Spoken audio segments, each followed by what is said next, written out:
The company Solar States is teaming up with the Philadelphia School District to help prepare students for careers using solar energy. Solar States flipped the switch of the largest solar panel array in Philadelphia. Welcome back to another episode of Yo, Son!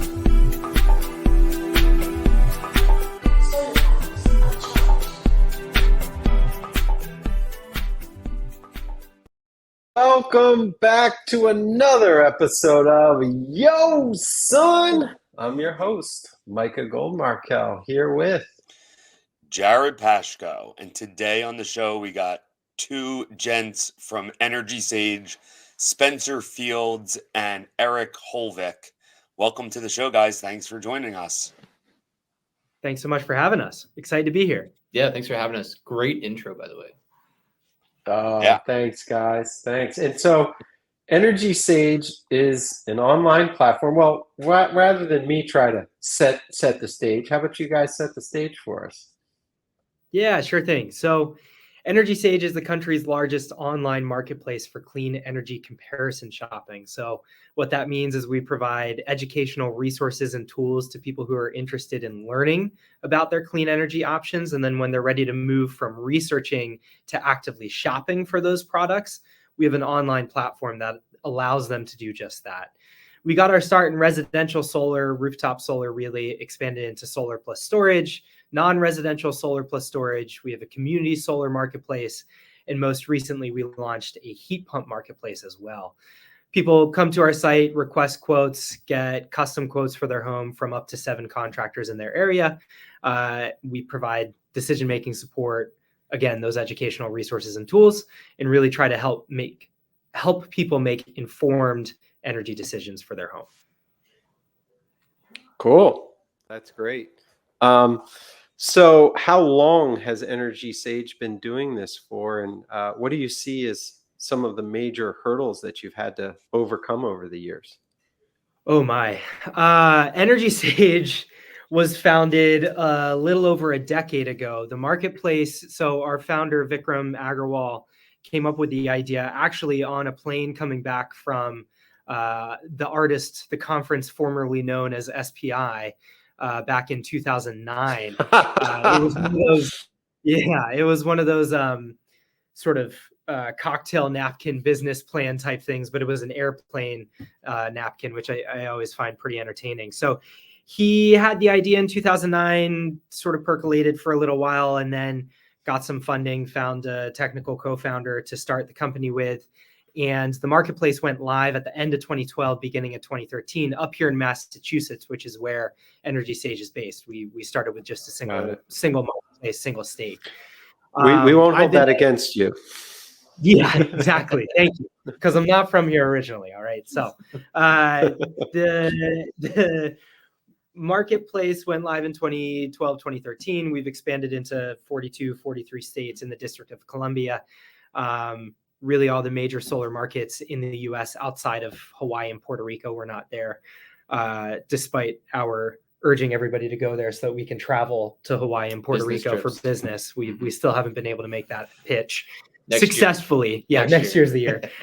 And I've been here for 5.5 years at this point. So that's, solar years are almost like dog years, as I think everybody would say. So I've seen a lot of different parts of the solar coaster while I've been at EnergySage, from ITC step downs to ITC extensions to the Inflation Reduction Act, from tariffs to anti-dumping policies to labor shortages, supply chain shortages, the pandemic, interest rate hikes, you name it. Oh my God.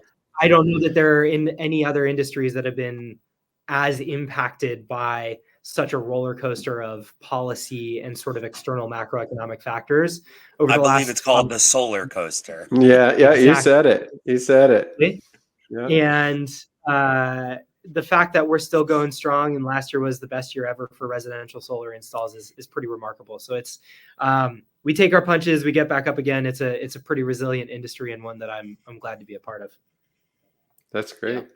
That's great. I mean, you're saying way more about. So, I mean, at the end of the day, he is our director. Well, that brings me to my next question. Let me know your guys' roles at the company.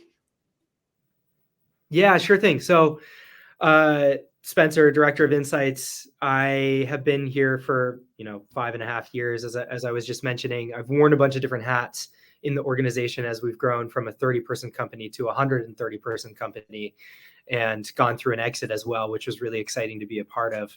As the Director of Insights, I'm really focused on market intelligence, market outlook, analyzing the trends within our own marketplace, because since we run this two-sided marketplace, we're capturing a lot of information about the state of the residential solar market, installer behavior, and consumer trends behavior, drivers of adoption, barriers to adoption, interest in all these products, things like that. So really trying to keep a finger on the pulse of where consumers, contractors, the market as a whole are headed, to better inform our own product decisions and sort of ensure that we're providing value to our consumers.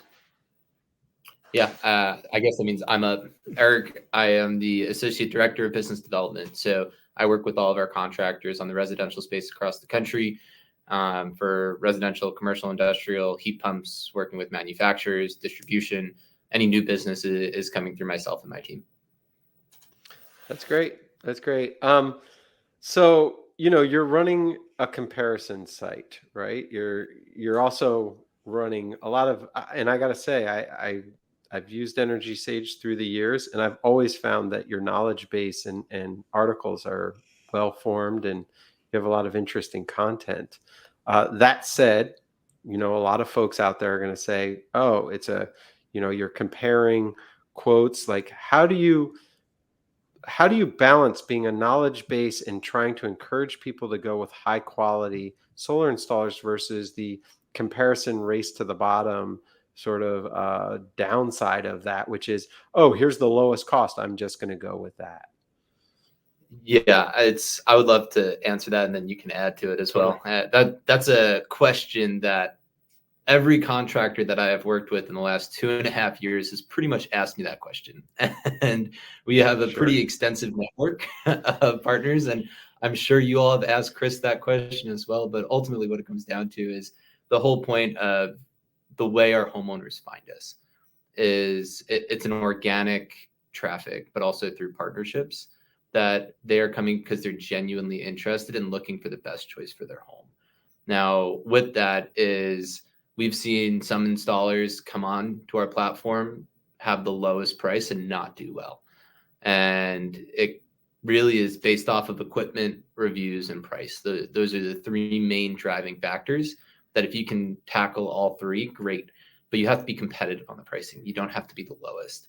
And our energy advisors are very much talking with our consumers, our homeowners, making sure that the homeowners are making an educated decision, and they're not just going with price and saying, what do you care about, right? Is it the warranties? Is it the equipment, right? Is it a local installer that you're looking for rather than a national installer? Because a local installer will probably have better customer service than a national installer most of the time, right? And really what matters to you, and that's how they're making their decisions. So a majority of our homeowners aren't even going with the cheapest option either. I'm curious to know anything you want to add to. Yeah, I think it's over 60% of homeowners who don't select the lowest price quote that they get, which is really interesting to me. I think it's a great question. It's a really valid question. Ultimately, from our perspective, the reason that EnergySage was founded, and I think the reason why we've ultimately been pretty successful, is because solar has historically been and remains a pretty opaque industry, an industry where for most people, it's the first time that they're making this purchase.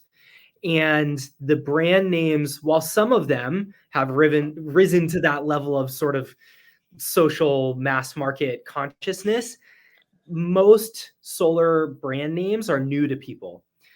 And so instead of purchasing a car where you probably already have a rank order in your head of the relative quality and the relative price of different brands of cars, if I just throw out Toyota, Kia, Lexus, Porsche, you're going to say, oh, I know how to order those in my head from a price and a quality and expected performance perspective.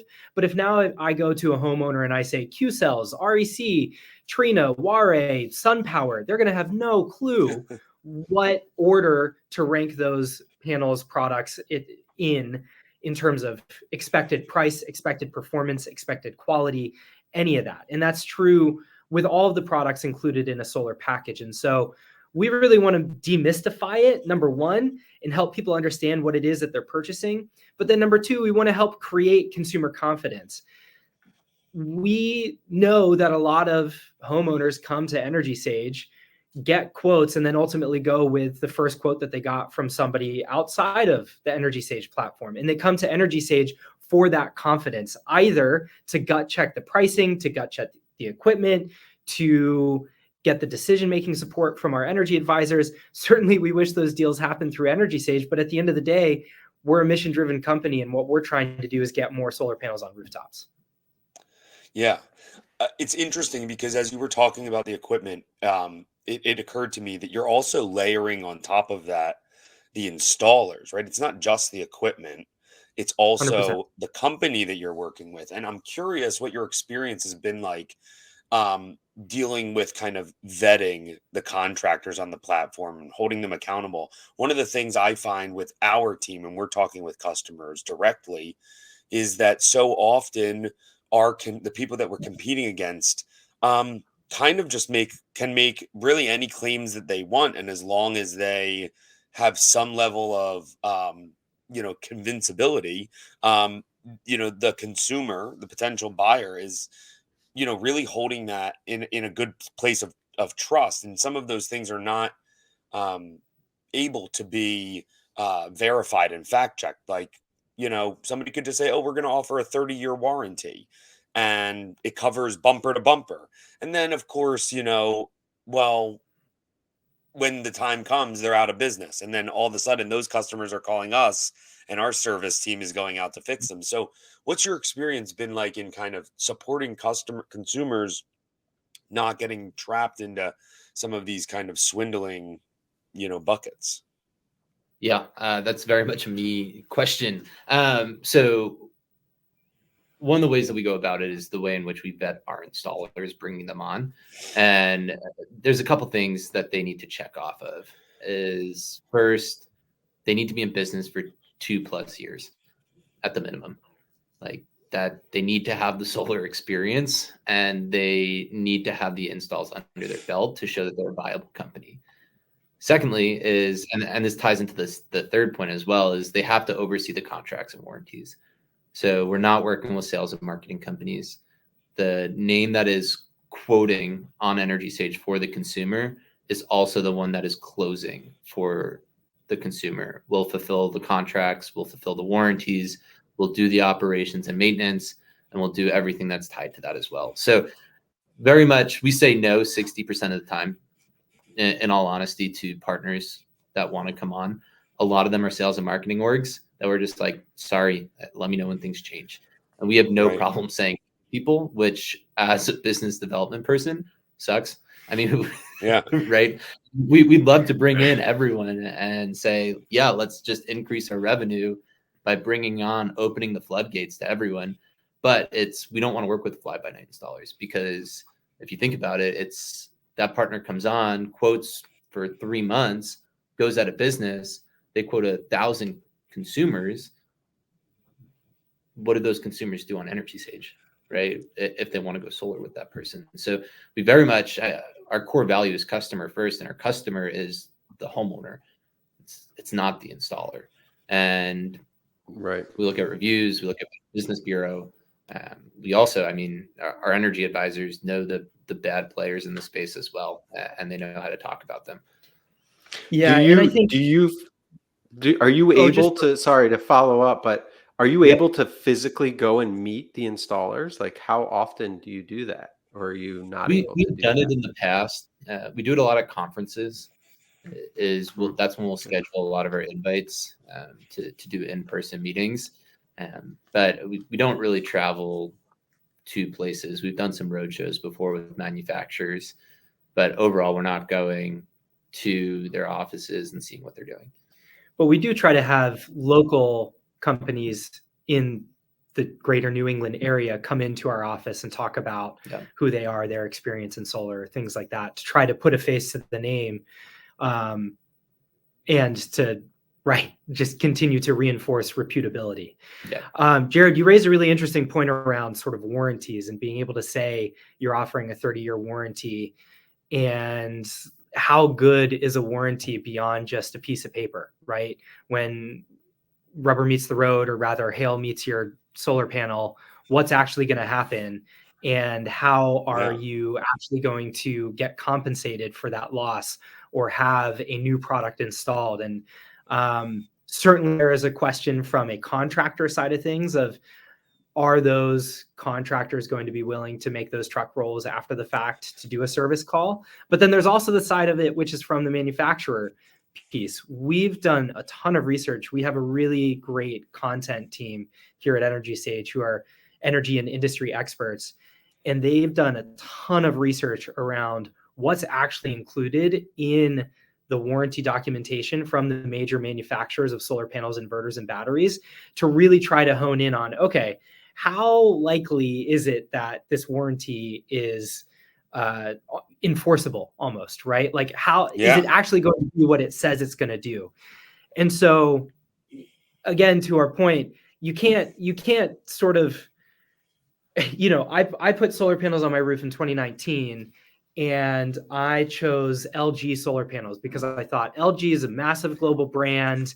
They're never going out of business. They're never leaving solar. It hasn't even been 5 years and they're not in solar anymore. And like, you never know what's going to happen with the solar companies, contractors, no matter what level of experience you have in the industry or industry insight you have. And so making sure that all of the I's are dotted and the T's are crossed and all of the documentation to the best of our ability, that's something that we want to research and make sure that we're helping communicate to the end users.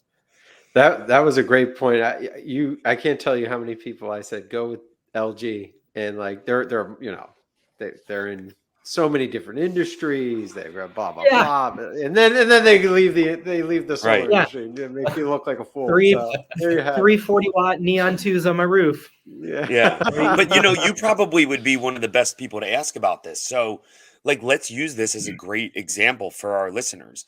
LG exited the solar portion of their business just probably a year ago or so. They're still doing battery ESS. They're committed to maintaining the warranties, the 25-year warranties on the products that they have.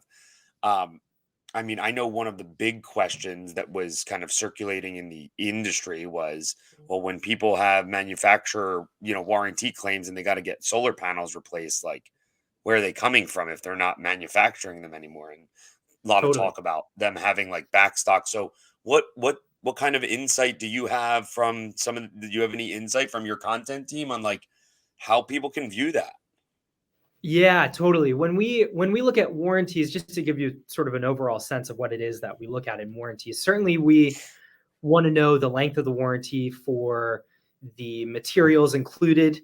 For when we're talking about solar panels in particular, we want to know what the power warranty is, both in terms of the length of time as well as the warranty degradation on the panel. Usually there's a first-year degradation of 2 or 3%, followed by an annual degradation of 0.5 percentage point a year or less for different manufacturing styles of solar panels.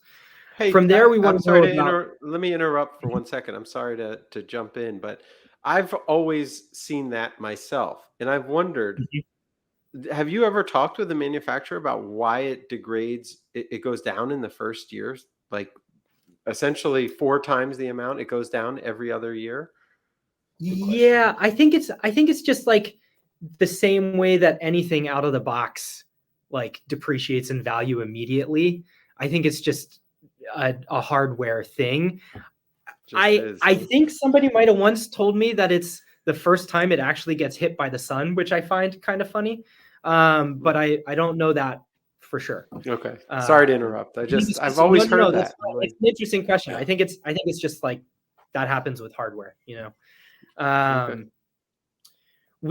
So we want to look at those sorts of things. We want to look at what the labor warranty is, the length of time, and then also what the reimbursement is for contractors that's included in the warranty. So do you get paid out for Yeah. Do you get paid out for a diagnostic truck roll?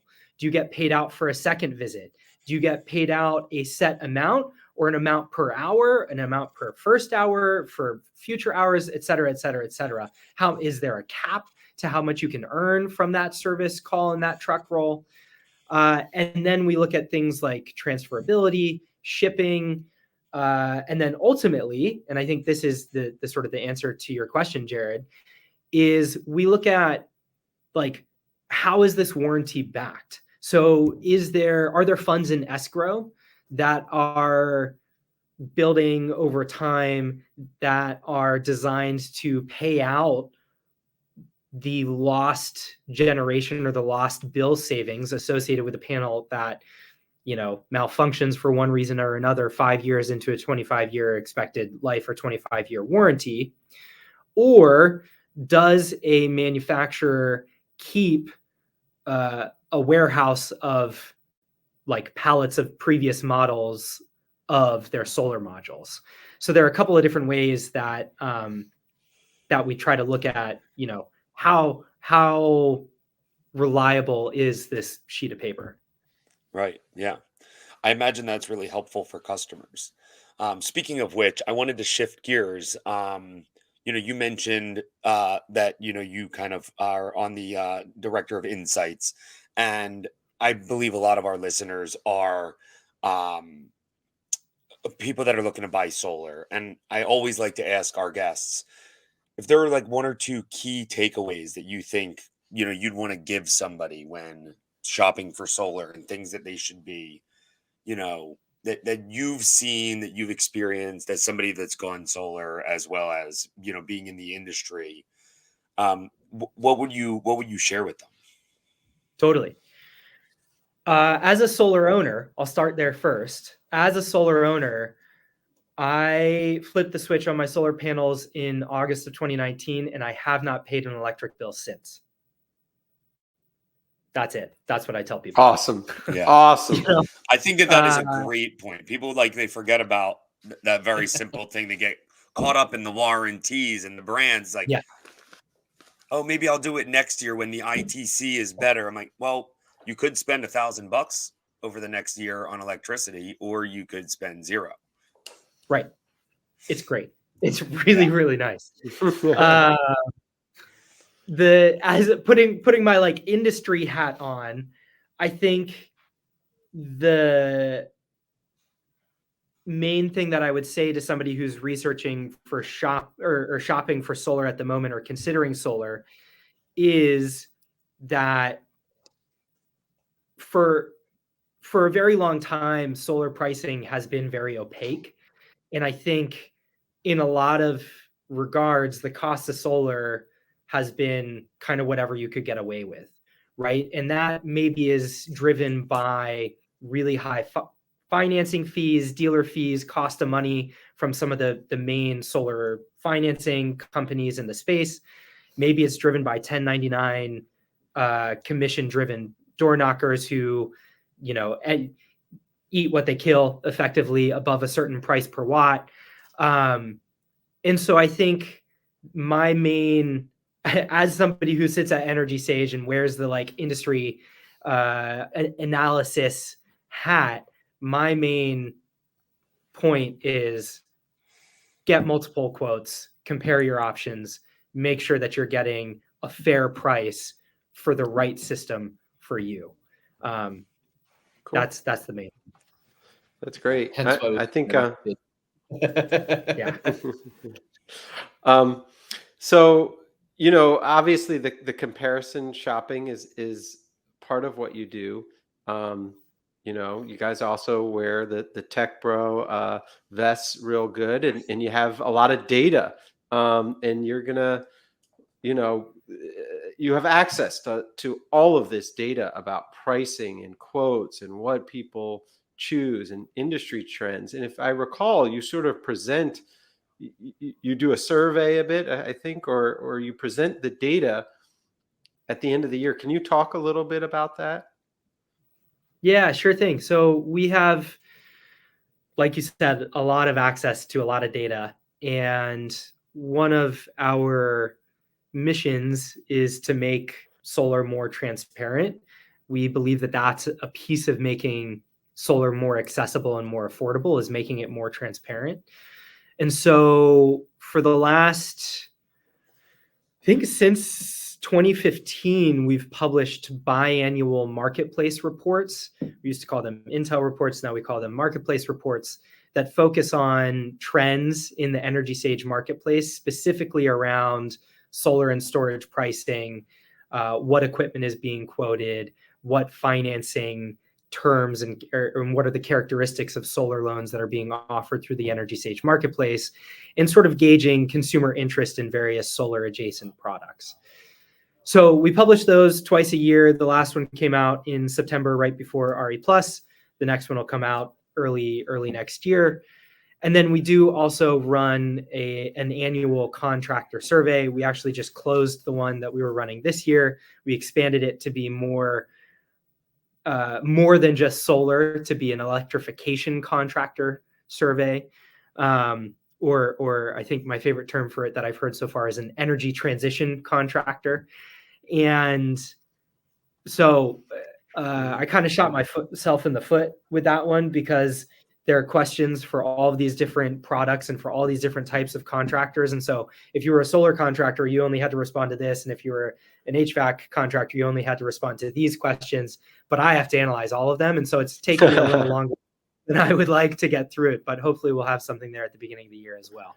But Cool. yeah, again, it's all just around trying to make sure that we're providing some transparency around what's happening in the residential solar market based on the trends that we observe, from real quotes provided by real contractors to real homeowners. And then also, hopefully, trying to give our contractors an opportunity to help their voice get heard and lend their opinion into sort of the key topics and debates and discussions that are ongoing in the industry. Great. Hey, Micah, I just pulled up the most recent return. This is a great point for our listeners.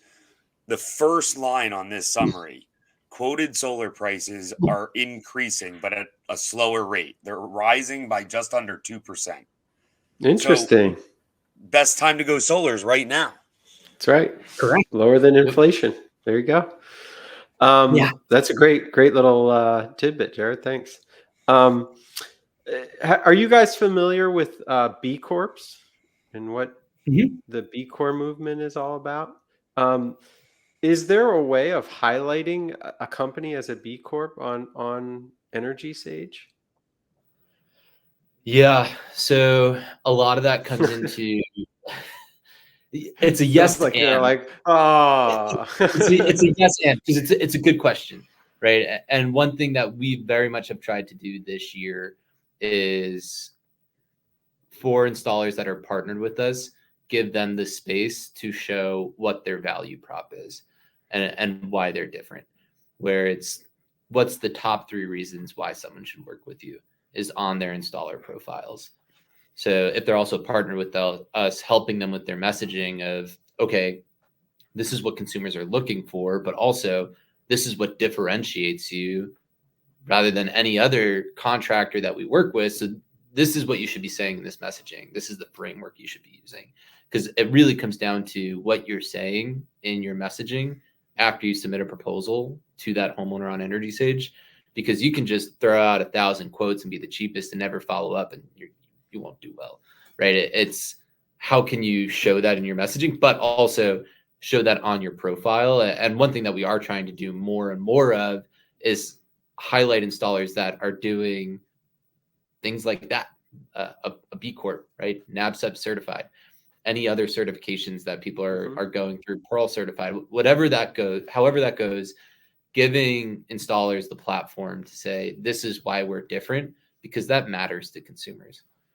Absolutely. That's a great way of looking at it. It'd be really cool if you could have some sort of badge like attached. I mean, full disclosure, Solar States is a certified B Corp, so obviously we have a vested interest. But I also think that, you know, if people are shopping around, I think that they would like to know that, you know, for the company treats their employees well, they respect the planet, you know, all of the things that B Corps stand for are real. and it's sort of another layer that would be cool to see highlighted. I love that you mentioned NABCEP too. I think that would be a great way of showing that people are serious about the theory of solar too, and that they understand not just how this goes together, but why. And that's a really good way of showing value. NABCEP's a sneaky one. Not a lot of consumers know about what NABCEP is. No one does. No, I mean, I'll pay you was $5 if you can tell me what NABCEP stands for. right. But I mean, and somewhat Board of B Corp. Certified Energy There it is. Professionals. There we you go. go, Oh, yeah. man, the first person ever who knew the acronym. You're looking at Amazing. 2 board certified NABCEP guys, so Love it. Yeah. Superb. Yeah. But it's like it's you expect your doctors to go through continuing medical education, right? Yep. Why wouldn't you expect your solar contractor to go through continuing education as well? It just makes too much sense. What a wild concept. I know, what a wild concept, but also, and this is going to sound really funny, but I'll bet that the solar field is changing as fast as the medical field. It's like, it's crazy the pace that things change. 100%. If you had asked me 5 years ago, are batteries going to be a big part of your business? I would have been like, maybe not. Everybody's been talking about batteries forever, and they're always 5 years off. And now they're like 30% of our pipeline. It's crazy. Wow. And we're doing all sorts of stuff where we're shedding loads and adding batteries. So it's like, it changes. And it reminds me too, when I talk with people about the section that changes the most in the National Electric Code, it's Article 690, solar. Like, that's what gets all of the changes in the National Electrical Code, because there's so much changing in the industry. It's really pretty cool. Last question here. You talk about having all of this data. It would be great to hear from your perspective where you think the industry is going from a consumer perspective, but then also from an installer perspective, since you kind of see both sides of that. Oh, good question. Can I take first step? Please do. It's what we're seeing is solar, from my opinion, too, also talking with installers across the country, is solar starting to become less of a want and more of a need. And the reason why I say that is you look at the Inflation Reduction Act and what came out with that, and incentivizing people to electrify their homes, but the grid and utility companies can't sustain it. I mean, National Grid upped mine by like 60% last year. My utility bill is going through the roof. You had a heat pump, you had 2 EV chargers to that. Solar becomes, even with financing being through the roof and solar being an expensive purchase, becomes more and more of a financial decision that makes sense. That's viable. And as we continue to push electrification on the federal and state level, consumers are going to look at their utility bills and be like, how do I lower this? Because it's going to be absurd. And I think as solar continues to grow and storage continues to grow and regulation starts to happen more and more, I think 2024 is going to be a really interesting year. And this year weeded out a lot of the bad contractors. People got hit really hard this year, especially out in California with the NEM changes, the net metering changes, and what happened there. So I'm excited for 2024. I think that we kind of flatlined, but I think we're on the up and up, and more people are entering into the space with way more knowledge too.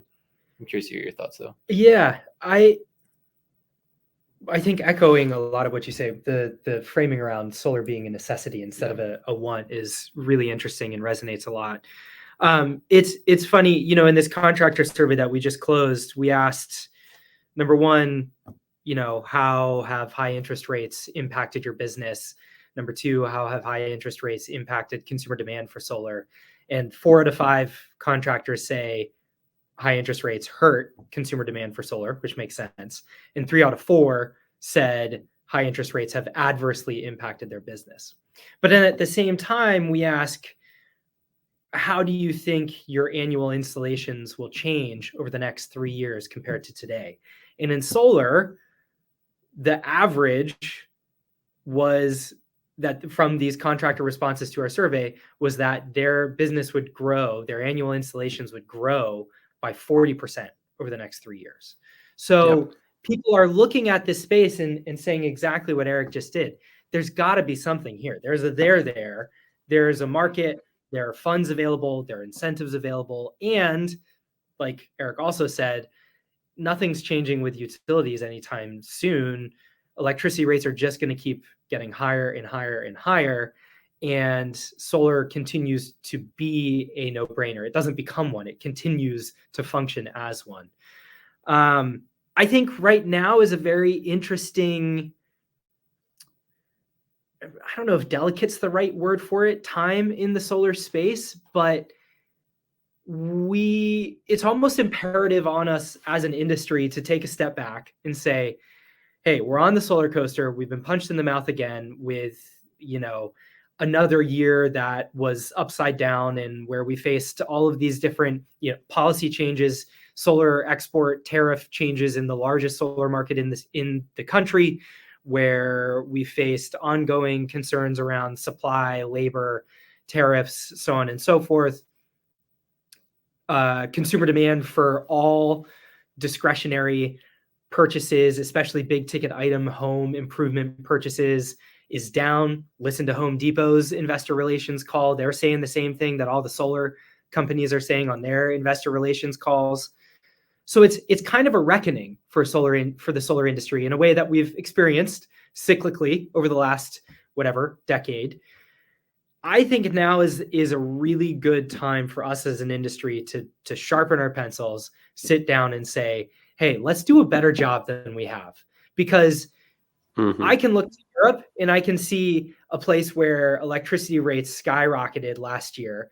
And now all of a sudden you had people say, electricity prices went from here to here, skyrocketed. And then solar prices went from here to here as well to keep up with electricity prices skyrocketing. All these companies entered the solar space in Europe and they had dollar signs in their eyeballs. And then you get to this year and now electricity prices came all the way back down through subsidies or otherwise. And all of these people who just entered the solar industry in Europe are getting absolutely clobbered because they had these huge growth projections based in massive revenue projections based on an unsustainable solar price. And I don't want the solar industry in the US to run into a similar problem, but it feels like that's sort of where we're headed. And so that's why I say it's really time to sharpen our pencils and say, let's not charge whatever we can get away with. Let's not say solar is this because that's what we've quoted it at in the past. Let's not just accept high dealer fee loans on principle because that's all that's available. Let's really take a moment, say, if we designed solar today, what would it look like? And use this as a sort of as a paradigm shift for the industry. That's my hope. I love it. That's great. That's I think really great advice. And for our listeners out there, we have with us Erik and Spencer from EnergySage.com. And if you're looking to go solar, I can't think of a better resource online than to go for information, to get comparative quotes. These guys have been doing this stuff for a really long time. They've seen the solar coaster. I feel like we've said that 5 times this show, go up and down. And I think, EnergySage.com is just a great resource for consumers and installers alike. If you're an installer out there, you should really consider joining the platform and seeing what you can bring and sharpening your pencil. See if you can get some wins there. So thank you guys. This has been another episode of Yo Son. I'm your host, Micah Goldmarkel, here with Jared Pashko. Peace out, y'all. Peace out.